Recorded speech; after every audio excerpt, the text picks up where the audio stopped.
सूरत में एक सांसद बन गया है सचिन भैया, आगे पूरी बात आपको बताएंगे।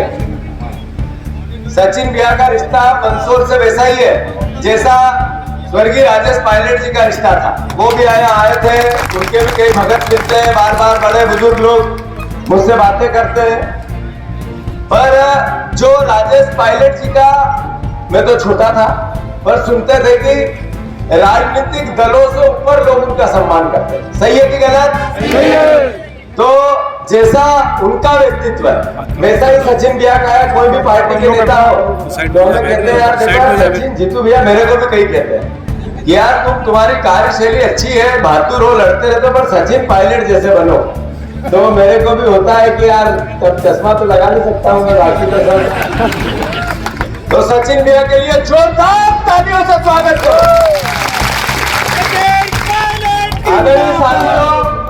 जैसा मैं कह रहा था सूरत में एक सांसद हो गए बिना वोट से, निर्विरोध।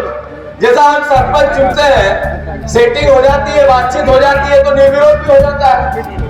मैं अनुरोध करना चाहता हूं या सम्मानित सभी हमारे पत्रकार बंधुओं से भी, कांग्रेस की लड़ाई क्या है? ये चुनाव हार जीत, सांसद बनाना, सरकार बनाना, अपने विजन प्रोग्राम, हमारी आइडियोलॉजी अपनी जगह है, उसमें तो हमें गर्व है। पर यह चुनाव लोकतंत्र को जीने के लिए, संविधान को बचाने का चुनाव है। यह पत्रकारों की लेखनी को ताकत देने का चुनाव है। यह चुनाव आप और हम फिर से वोट देते रहे, अपना सरपंच, पार्षद, विधायक और सांसद चुनते रहे, उसका चुनाव है। याद रखो आप सब, ये नरेंद्र मोदी जी 75 साल अमृत महोत्सव, इसमें बातें क्या हो रही है? संविधान बचाने की, लोकतंत्र बचाने की। और नरेंद्र मोदी जी को देश का ग्लोबल इंडिया, देश के प्रधानमंत्री को ग्लोबल नेता बनना है। हमारे ग्लोबल नेता की भाषा कैसी है? कैसी भाषा? वो भी चुनाव में हमारे सामने विजन लग गया है कि मैं 1947 की तैयारी कर 2047 की तैयारी कर रहा हूं। अब की बार 400 पार भाषा बोल रहा हूं। और जब पहला चरण जैसे ही हुआ, पता चला कि नैया डोल रही है, गड़बड़ है। मध्य प्रदेश में भी एक सीट थी, उससे 7, 8, 9, 10 हो रही है, तो सरकार कैसे बनेगी? फिर पुराना फार्मूला। अब बात करते हैं कैसी भाषणों में? मांस, वेज, नॉनवेज, हिंदू, मुसलमान, मछली, घुसपैठिए, मंगलसूत्र, बच्चे पैदा करो। कैसी भाषा? अर्बन नक्सल, ये प्रधानमंत्री की भाषा है। ये शब्द प्रधानमंत्री के हैं, और वो प्रधानमंत्री जो अपने आप को दुनिया में सबसे अच्छा बताता है। साथियों, मैं इतना ही कहना चाहता हूं आपको, 2014 की बातें याद रहनी चाहिए, जिसमें उन्होंने कहा था काला धन, ज्यादा लंबा नहीं करूंगा। उन्होंने कहा था स्विस बैंक 15 लाख, महंगाई, किसानों की डबल इनकम, 2 करोड़ रोजगार, गंगा की सफाई, चाइना को लाल आंख करके दिखाऊंगा, चाइना ने कब्जा कर रखा है। उन्होंने कहा था $5 ट्रिलियन की अर्थव्यवस्था बनाऊंगा, 5 ट्रिलियन से ज्यादा कर्जा हो चुका है।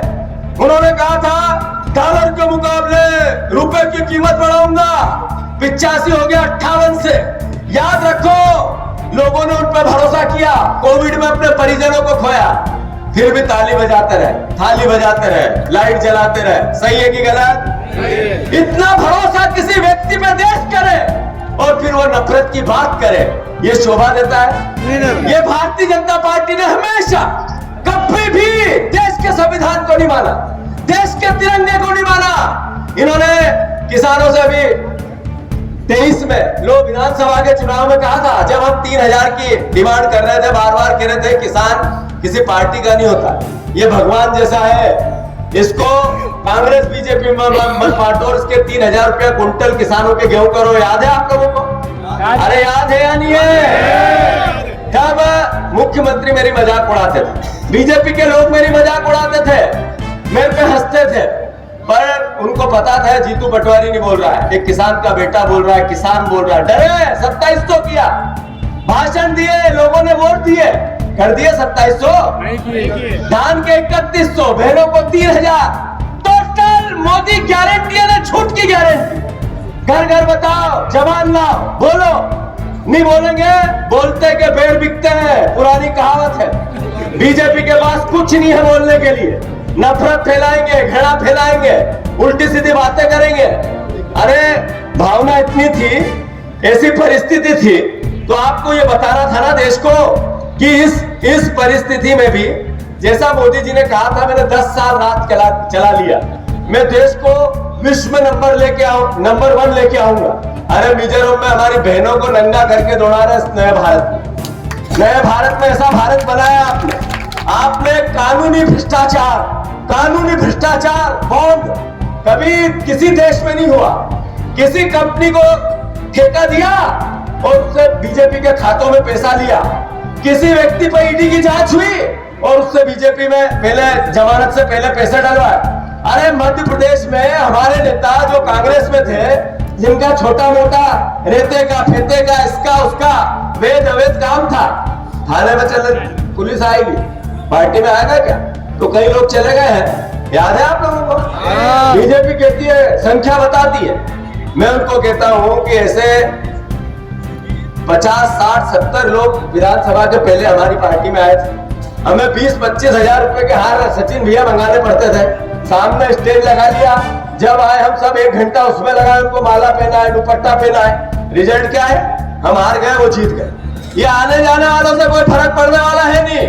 और जो ऐसे समय धोखा देके गया, उसको अब आगे तो अंदर नहीं लेना है ना, याद रखना। मैं आप सबसे अंत में इतना ही अनुरोध करना चाहता हूं कि आपको व्यक्तियों का चयन करना है। सुधीर भैया हमारे सांसद है, अच्छे व्यक्ति होंगे, मैं तो कभी मिला नहीं उससे, पर कभी तो इतने साल के सांसद में आपके गांव में आए होंगे। किसके गांव में आए, हाथ ऊंचा करो। अच्छा कोई बात नहीं, सांसद का काम बड़ा होता है। दिल्ली में नरेंद्र मोदी जी ने कह रखा है कि मैं जब भाषण दूं तो यही बैठना, तो कब देने लग जाए तो बेचारे को वहीं बैठना पड़ता। चलो कोई बात नहीं, मरने लड़ने में तो आए होंगे, अरे शादी ब्याह में तो आए होंगे। चलो कोई बात नहीं, 5 साल में उनको 50 करोड़ रुपए मिलते, आपके गांव में कुछ तो दिया होगा। टैंकर दिया होगा। अरे तुम सब पे मेरे को भरोसा नहीं हो रहा है। चलो कोई बात नहीं, पत्रकारों से बात करनी पड़ेगी। पत्रकार बंधुओं, कभी सुधीर भैया ने मंदसौर नीमच के विकास के लिए एक सवाल उठाया, आपके नॉलेज में है? कभी उठ के खड़े होकर नरेंद्र मोदी से 2 सवाल किए आपने कभी छापा ऐसा? कभी एक पत्र लिखा हो मंदसौर नीमच के लिए? कभी लिखा? तो फिर ऐसे व्यक्ति को फिर से मंदसौर नीमच की जनता को चुनना चाहिए क्या? मेरा इतना ही आग्रह है, दिलीप भैया की चुनाव लड़ाने की प्रोसेस में सार्वजनिक करना चाहता हूं। एक भी ऐसा नेता नहीं है यहाँ। 90% लोगों से मैंने पूछ के 1 बार, 2 बार, 3 बार, 5 बार, 10 बार, 15 बार रात को 1-1 बजे फोन करके मैंने बातें की, किसको लड़ाए। और 90% ने एक ही बात कही कि दिलीप गुजर लड़े तो सबसे पहले उनको लड़ा। सही है कि गलत? तो ये नियुक्ति कोई कांग्रेस पार्टी ने नहीं की, मैंने अध्यक्ष नाते नहीं की, अरुण भैया और सबने मिलकर नहीं की। इनका चुनाव लड़ाने का जो भावना है मंदसौर नीमच के कार्यकर्ता और नेताओं ने लिया है। अब आप सबकी ड्यूटी बनती है, कितने लोगों को भरोसा है कि दिलीप भैया 100% सांसद बनेंगे? हाथ ऊंचा करो। नीचे मंच पर जितने खड़े हैं, कितने लोगों को भरोसा है 100% हम जीतेंगे? हम चलो हाथ नीचा करो। आप जीतेंगे कैसे? आज से चुनाव के दिन तक 13 तारीख को है ना, नारा एक ही होना चाहिए, 13 मई बीजेपी, 13 मई बीजेपी। याद रखो इस भावना को और खुद प्रत्याशी बनो। सचिन